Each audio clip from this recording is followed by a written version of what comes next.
Congratulations അളിയ. High കലേഷെ കെട്ട് കഴിഞ്ഞ് നേരെ വരുന്ന വഴിയാണോ? നേരെ ഇങ്ങോട്ട് വരുന്നു. കാണിച്ച മോശമായി പോയിട്ടോ. നമ്മളോടൊന്നും പറയണ്ട ഇത്രയും കൂട്ടായിട്ട്. മനഃപൂർവ്വം ചെയ്തതല്ല. കലേഷേ, ഞാൻ ഇന്ന് കലേഷിനെ ആദ്യമായിട്ടാണ് കാണുന്നത്. ആശംസകൾ. പക്ഷെ ഇവർക്ക് നല്ല വിഷമമുണ്ട്. ഞങ്ങളിവിടെ ഡിസ്കസ് ചെയ്യുന്നത് കുറച്ചൊക്കെ കേട്ടു. എന്താ പറയുക, ഇത് പെട്ടെന്നുള്ള കല്യാണമായിരുന്നു. പെട്ടെന്നുള്ള കല്യാണം. കാര്യം എന്റെ അടുത്തൊരു ക്ലബ്ബുണ്ട്. ക്ലബിലൊരു കൂട്ട കല്യാണം ഉണ്ടായിരുന്നു. സമൂഹ വിവാഹം. അതാണ് സമൂഹ വിവാഹം. 10 പെണ്ണുങ്ങളും 10 ചെറുപ്പക്കാരന്മാരുമായിട്ട്. അതിനകത്ത് 10 പെണ്ണുങ്ങളുണ്ടായിരുന്നു. പക്ഷെ 9 പയ്യന്മാരേ ഉള്ളൂ. ഒരു പയ്യൻ വന്നില്ല. അയ്യോടാ. വളരെ വിഷമിച്ച് നിന്നപ്പോ എല്ലാരും എന്റെ അടുത്ത് പറഞ്ഞു, കലേഷ നീ ഒരു പെൺകുട്ടി ജീവിതം കൊടുക്കടാന്ന് പറഞ്ഞു. അങ്ങനെ ഞാൻ ജീവിതം കൊടുത്തതാണ്. ചേർന്ന് നിന്നെ നോക്കട്ടെന്ന്. പേരെന്താ? ഹലോ. ഭയങ്കര നാണക്കാരിയാണ്. ആണോ? ജലജ. ആശംസകൾ കേട്ടോ. ഹലോ ജലജ ചേച്ചി, ഞാൻ എലീന. സന്തോഷമുണ്ട്. കലേഷ് ഭാഗ്യവാനാണ് കേട്ടോ. ഒരു കുലീനയായ പെൺകുട്ടിയെ തന്നെ കിട്ടിയല്ലോ. ഇത്രയും നല്ലൊരു ലക്കി ബോയ് ആണ്. അതാണ് പെട്ടെന്ന് കല്യാണം നടന്നാലും ഒരു തങ്കം പോലെ കുട്ടിയെ തന്നെ. അതെ. സംസാരിക്കും, നാക്കുണ്ട്, പക്ഷെ അത് പുറത്ത് കാണിക്കത്തില്ല. നമുക്കൊരു പാർട്ടി വേണം കേട്ടോ. പാർട്ടി DJ പാർട്ടി ഉണ്ട്, എല്ലാം ഉണ്ട്. കലേഷ് ഞാനും വരും കേട്ടോ. നമുക്ക് അടിച്ചു വിളിക്കണം. അല്ല, നമുക്ക് അനുഗ്രഹം വാങ്ങിച്ചിട്ട് പോവാം. മേടിച്ചിട്ട് അനുഗ്രഹം കൊടുക്കല്ലേ, അനുഗ്രഹം കൊടുക്കല്ലേ.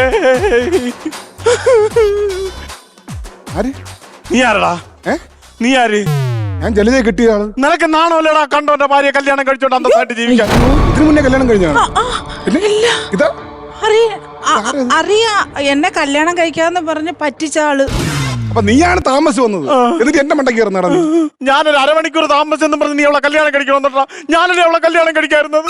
അല്ല, നീ വരാത്തോണ്ടല്ലേ ഞാൻ കല്യാണം കഴിച്ചത്. ഇതെന്തോന്ന് ന്യായം? ഇതെന്ത് നീ ഞാൻ കല്യാണം കഴിക്കാൻ? ഹലോ മിസ്റ്റർ, എനിക്ക് മനസ്സിലാവുന്നില്ല കാര്യം. ഒരു ക്ലബിൽ ഒരു സമൂഹ വിവാഹം നടന്നു. അതൊക്കെ ഞാൻ പറഞ്ഞു. ബാക്കി പറഞ്ഞു. അപ്പൊ അതിലൊരു 10 പെൺകുട്ടികളും 10 ആണുങ്ങളും തമ്മിലുള്ള ഞാൻ പറഞ്ഞു. ബാക്കി പറ. 9 ആണുങ്ങൾ വന്നു. അത് ഞാൻ പറഞ്ഞെന്ന്. ഒരാണ് വന്നില്ല. അവന്റെ വായില് ഞാനാണ് ആണ്. അതെന്താ ഇയാൾ താമസിച്ചത്? സ്വന്തം കല്യാണത്തിന് താമസിച്ച് വന്നിട്ട് ഇപ്പൊ പാവം ആ കുട്ടിക്ക് ഒരു ജീവിതം കൊടുത്ത ആളെ ചീത്ത പറയുന്നു. അതല്ല, ഞാനിച്ചിരി കല്യാണം ഒരു വിന്റേജ് സ്റ്റൈലൊക്കെ ആവട്ടെ എന്ന് പറഞ്ഞിട്ട് പഴയ ഒരു അംബാസഡർ കാർ കൊടുത്തോണ്ട് എന്റെ ടയറും പിടിയായി എഞ്ചിനും വീണ് എല്ലാം പോയി. ഇത് കുനിഞ്ഞു നോക്കാനായിട്ട് ഞാനിങ്ങനെ കുനിഞ്ഞു നോക്കി എന്റെ ഫോണും പോയി.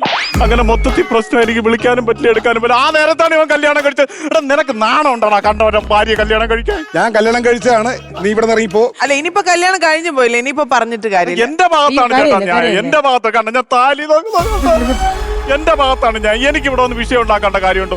ഞാൻ കല്യാണം കഴിക്കേണ്ട കുട്ടിയാണ് എന്റെ ജലജ. ഞാൻ വിട്ടുകൊടുക്കത്തില്ല. അല്ല, അതിപ്പോ കലേഷ് കല്യാണം കഴിച്ചു പോയി പറഞ്ഞിട്ട് താലി കെട്ടി ഞാൻ വിട്ടുകൊടുക്കത്തില്ല. താലി കെട്ടി, ഒരു താലി കെട്ടിയില്ലേ? അല്ല, അതിപ്പോ ജലജ തീരുമാനിച്ചല്ലോ ഇയാളെ മതിന്ന്. പിന്നെന്താ നിങ്ങൾ പറഞ്ഞിട്ട് കാര്യമുണ്ടോ? ജലജ അങ്ങനെ പറയില്ലെന്ന് എനിക്കറിയാം. എന്താ പിന്നെ ജലജ തീരുമാനം പറയാം. ജലജയാണ് തീരുമാനിക്കുന്നത്. ജലജ അങ്ങനെ ഒരിക്കലും പറയില്ല. ജലജയ്ക്ക് എന്നെ തള്ളി പറയാൻ പറ്റില്ല. ഇന്നലെ രാത്രി വരെ ഞാൻ ജലജയും കൂടെ സംസാരിച്ച. ജലജയ്ക്ക് എന്നെ ഒരു കാരണവശാലും തള്ളി പറയാൻ പറ്റത്തില്ല. ജലജ എന്നെ തള്ളി പറയില്ല. നീ എവിടെ പോയി കിടക്ക് വരുന്നടാ? സമയത്തിന് മുഹൂർത്തമായപ്പോഴേ ഒരുത്തനെ കെട്ടാനില്ലാതെ കെട്ടാൻ ചേർക്കാണ്ട് ഞാനവിടെ നിൽക്കണ വരുന്നല്ലോ.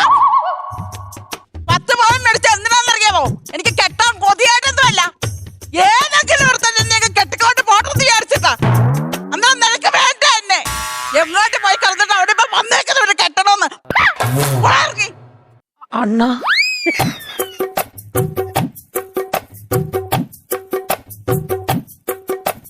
കലിച്ചേട്ടാ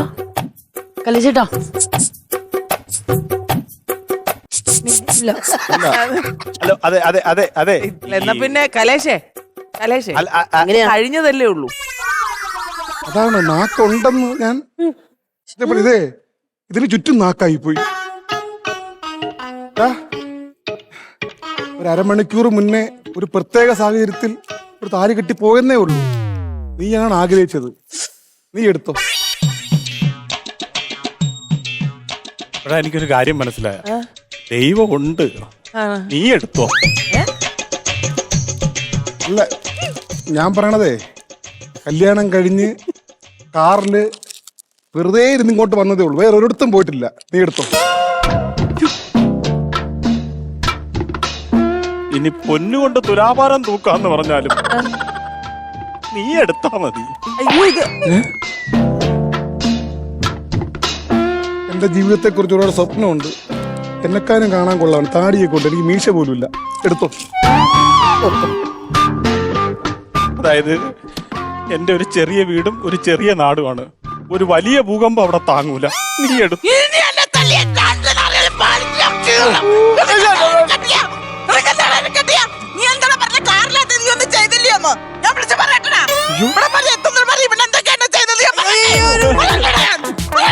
ചേച്ചി ഞാൻ ആരുടെ വീട്ടിൽ പറഞ്ഞ പറ. നീ എന്തോ എന്നാണ്ട് കൊണ്ടുവന്നായിരുന്നല്ലോ. എന്തേ നീ എന്തോ കൊണ്ടുവന്നേ? താലി. അതിങ്ങതാ നിന്റെ താലിയുണ്ട്. ഞാൻ എവിടെ വരണ്ടേ പറ. പറ. എനിക്ക് വേണ്ട, എനിക്ക് വേണ്ട, ഇതെന്തോ പോവോ? ഞാൻ എവിടെ വരണ്ടേ? എനിക്ക് വേണ്ട. ഞാനത് എടുത്തു തരണോ? ഏത് പറഞ്ഞോ? അല്ല അങ്ങനെയല്ല അതവിടെ ഇരുന്നോട്ടെ. എനിക്ക് വേണ്ട, എനിക്ക് വേണ്ട, നിനക്ക് എന്നെ വേണ്ട. എനിക്ക് വേണ്ട. നിനക്ക് വേണോ എന്നെ? എനിക്ക് നിനക്ക് വേണോ എന്നെ? എനിക്ക് വേണ്ട. പോണം. എനിക്കും വേണ്ട ഇതിന്. അല്ല ഞാൻ കലയേട്ടാ കലയില്ല, നമുക്ക് സമാധാനം ഉണ്ടാക്കാം. കല്യാണം കഴിച്ചതാ. ഇങ്ങോട്ട് കൊണ്ടുവന്ന വല്ല കാര്യമുണ്ട്. അവന്റെ വീട്ടിൽ പോയിരുന്നെങ്കിൽ ഇവൻ വരുമായിരുന്നു അങ്ങോട്ട്. അവന്റെ വീട്ടിലൊരു കുഗ്രാമോ അവിടെ പോയിരുന്നെങ്കിൽ ആരും കാണത്തില്ലായിരുന്നു. ഞാൻ അവിടെ ജീവിച്ചു പോയിന്. ഇതെല്ലാം ശാപമാ. ആരുടെ ശാപം? ഞാൻ 15 ആണുങ്ങളെ തേച്ചിട്ടുണ്ട്. അവന്മാരെല്ലാം ശാപമാ ഇത്. എന്നിട്ട് നല്ലൊരു ചെറുക്കനെ കിട്ടിയപ്പോ രണ്ടാവന്മാരുടെ മാല രണ്ടാവന്മാരോടെ കെട്ടാൻ വന്നേക്കുന്നു. ഇനിയിപ്പൊ എനിക്ക് ആരുണ്ട് വെച്ച്? പിന്നെ അത് എനിക്ക് വീട്ടിൽ കയറി ചെല്ലാൻ പറ്റുമോ? ഇല്ല ആന്റി ഇല്ല. ചേച്ചി ഒരു കാര്യം ആലോചിക്കുക. ചേച്ചി ജസ്റ്റ് ഒന്ന് വീട്ടിൽ ചെന്നിട്ട് പറഞ്ഞാൽ മതി ഇങ്ങനെ. എനിക്കൊരു ചെറുക്കനില്ലാതെ വീട്ടിൽ പോകാൻ പറ്റത്തില്ല. എനിക്കൊരു ചെറുക്കനെ നിങ്ങൾ ഒപ്പിച്ചു വന്നേ. എന്നൊരു കാര്യം ചെയ്യോ, പഴയ ബോയ് ഫ്രണ്ട്സിനെ വല്ലവരെയും വിളിച്ച് 15 എനിക്ക് ഞാൻ തേച്ചതാ വെച്ച അവരെയൊക്കെ. അവരൊന്നും എനിക്ക് വേണ്ട. കേൾക്കാനിരിക്കുന്ന വെയിറ്റിംഗ് ലിസ്റ്റിൽ ആരെങ്കിലും ഉണ്ടോ? മണിക്കൂട്ടം കെട്ടിയാണോ? കെട്ടിയതാണോ അല്ലയോ? ഞാൻ കെട്ടിയതാ. അല്ല വാങ്ങിയ എന്തിന്? കള്ളം പറയണ. ഒരു കള്ളം ഇവിടെ വലിയ വിലയാണ്. അതിങ്ങനെ കള്ളം പറയാൻ പറ്റൂ? ഇത് വയറിലാണ്. ചേട്ടൻ കെട്ടിയത് എനിക്കറിയാം. ആരെ? ചേട്ടൻ കെട്ടിയത്. ചേട്ടൻ 2 പിള്ളേരും ഉണ്ട്. ആ കുടുംബം തകർക്കാൻ ഞാൻ ആളല്ല. മണിക്കുട്ടൻ കെട്ടിയതല്ല. നമ്മള് കെട്ടാ കേട്ടിട്ടുള്ളതല്ലേ? ഒരു അഫയറിലൊക്കെ മണിക്കുട്ടനോ? അയ്യോ അതും പോയോ? ഇവിടെ ആരെങ്കിലും ഉണ്ടോ കെട്ടാൻ?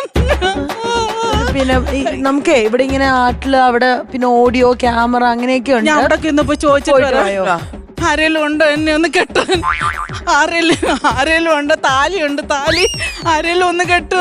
അയ്യോ എനിക്ക് തിരിച്ചു ചെല്ലാൻ പറ്റാത്തോണ്ട് വീട്ടില് അവരൊപ്പിച്ച 10 പവൻ തന്ന് വിട്ടതാ. ഇനി അങ്ങോട്ട് ചെല്ലാൻ പറ്റത്തില്ല എനിക്ക്.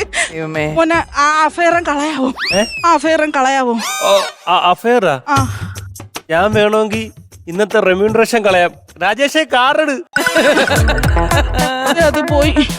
ഈ വഴി പോക്കും, ഈ വഴി പോക്കും, ഈ വഴി പോക്കും. ഏത് വഴി പോണം? അവിടെ അവിടെ അവിടെ അവിടെ ക്യാമറയാ. ബാക്കിയുള്ളവരൊക്കെ ചേട്ടൻ കെട്ടിയാണോ ഏട്ടാ?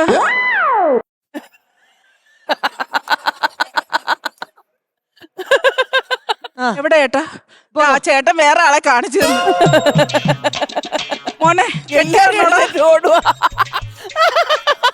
കെട്ടിയാണോ നീ? കെട്ടിയാണോ നീ? ഇവ ചിരിക്കുന്നിരുന്ന്. അപ്പൊ ഇഷ്ടം കാണും. ഓട്ടെ സാരമില്ല. ജലജ ചേച്ചി പോര് വാ, നമുക്ക് മാട്രിമോണിയലിൽ കൊടുക്കാം. അതൊരു നല്ല ഐഡിയ. എന്റെ ബയോഡേറ്റ തരട്ടെ? തന്നോ, നമുക്ക് കൊടുക്കാം. സുന്ദരിയും അവിവാഹിതയുമായ സ്ത്രീ. ആരുടെ മുഖത്തും നോക്കത്തില്ല. അത് ഞങ്ങൾ കണ്ടു. വായി നാക്കൊണ്ടൊന്ന് തപ്പി നോക്കണം. അത് ഉറപ്പല്ലേ? ഞങ്ങൾ കൊടുത്തു നോക്കാം. ചേച്ചി സമാധാനം. ഇപ്പൊ എവിടെ നിക്കണോ? അവിടെ ഇരുന്നോ? ചായയൊക്കെ കുടിച്ചിട്ടിരിക്കും. ഇങ്ങോട്ട് വന്ന സെക്യൂരിറ്റി ചേട്ടനെ കണ്ടു. പുള്ളി കെട്ടിയാന്നോ ചോദിച്ചിട്ട്. ശരി എന്നാ പോയിട്ട്. ശരി വലിയ പോരാ പൊന്നെ. എന്നാലും മണിക്കുട്ടൻ ചേട്ടന്റെ ഗേൾഫ്രണ്ട് ആരാ? എന്റെ പൊന്നു ദൈവമേ, ഞാനൊന്ന് രക്ഷിച്ചു വിട്ടതാ. അല്ല ദേവി ചേച്ചി, ഇത്രയും നാളായിട്ട് കല്യാണം കഴിച്ചിട്ടില്ല. കാണാൻ സുന്ദരൻ, സുമുഖൻ, സൽസ്വഭാവി, അഭിനയത്തിന് അഭിനയം, ക്രിക്കറ്റിന് ക്രിക്കറ്റ്, പിന്നെ കോസ്റ്റ്യൂമിന് കോസ്റ്റ്യൂം, റീൽസിന് റീൽസ്, ഫോട്ടോയ്ക്ക് ഫോട്ടോ, എല്ലാം ഉണ്ട്. ഇനി കല്യാണം കഴിക്കാൻ ഒരു പെണ്ണിനെയും കൂടെ കിട്ടിയാൽ ഇതുവരെ ഒരു പെണ്ണിനെ അന്നൊരു സങ്കല്പത്തിലുള്ള പെൺകുട്ടി എങ്ങനെയായിരിക്കണം? സങ്കല്പത്തിൽ ഒരു പെൺകുട്ടിയായിരുന്നാ മാത്രം മതി. നല്ല കാർക്കൂന്തൽ ഇല്ലെങ്കിലും കുഴപ്പമില്ല. ബോബ് ഹെയർ ആണെങ്കിലും കുഴപ്പമില്ല. ബോബ് ഹെയർ ആണെങ്കിലും കുഴപ്പമില്ല. പെൺകുട്ടിക്ക് ഇവിടെ ക്ഷാമമാണോ? ക്ഷാമം ഉണ്ടെന്ന് തോന്നുന്നു. കാരണം ഇപ്പൊ കഴിഞ്ഞ സെൻസസ് പറയുന്നുണ്ട് കേരളത്തിലെ ആൺകുട്ടികൾക്ക് കല്യാണം കഴിക്കാൻ പെൺകുട്ടികളെ കിട്ടായില്ലെന്ന്. ഓ, അതിലൊരു ആൺകുട്ടി മണിക്കുട്ടൻ ചേട്ടൻ. ഒരു ആൺകുട്ടി ഞാനാണ്. എവിടെയും എന്തൊരു മിസ്റ്റേക്ക് ഉണ്ടല്ലേ? ഇതിനും കിട്ടുന്നില്ല. ഒരു മിസ്റ്റേക്കും ഇല്ല. ആരോഗ്യവാൻ തന്നെയാണ് ഞാൻ. പറഞ്ഞു ഡോക്ടർ സർട്ടിഫിക്കറ്റ് കൊണ്ട് കാണിക്കാൻ